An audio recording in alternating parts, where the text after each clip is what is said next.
High, কেমন আছো তোমরা সবাই? আশা করছি সবাই খুব ভালো আছো, আমিও ভালো আছি। আর এই গরমে এইরকম ম্যাঙ্গোর জিনিসপত্র খাবো, সেটা কি ছাড়া যায়? না সম্ভব বলো। দাদা বৌদির যে বক্সটা হাতাচ্ছি ওর মধ্যে রয়েছে আমার দই, বুঝেছো? আমার মানে কি, আমার হাতে বানানো দই এটা। হ্যাঁ, don't under estimate power of common women. So আজকে আম লাস্সি হবে। তো হিমসাগর আম আমি যদি দিনে 5 থেকে 7টা খাই তাও আমার মন ভরে না। আমার বর আম আনতে আনতে জাস্ট পাগল হয়ে গেছে। হ্যাঁ, মানে কিছুদিন পর আমাকে নিজেই না বলে বসে, এই আর আম খেও না, আমার নেই বাজারে। আমার হিমসাগর আমটাই খুব ভালো লাগে অন্যান্য আমের থেকে।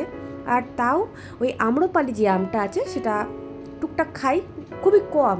কিন্তু হিমসাগর যতদিন আছে আর বাজারে যতদিন উঠছে একটু দাম বেশি হলেও আমি আনি, কারণ এটা ছাড়া আবার আমার ভালো লাগে না। আর আম লস্যি এটা করবো বলেই দইটা আমি নিজের হাতে পেতেছি, যাতে বাড়িতে বেশি করে দই থাকে, দইয়ে কার্পণ্য হবে না। আর লস্যি হবে আহা হা এরকম গাঢ় গাঢ়। হ্যাঁ, মানে নিজে 2-4 গ্লাস খেয়ে নেবো। তোমরা করো কি না করো বলো আমাকে। হ্যাঁ, আর গরমে কে কি এরকম লস্যি মিল্কশেক জাতীয় বানাচ্ছ তা একটুখানি বলো, তাহলে আমিও বানাবো আর তোমাদেরকে লোভ লাগানোর জন্য ভিডিও দেবো। বাই।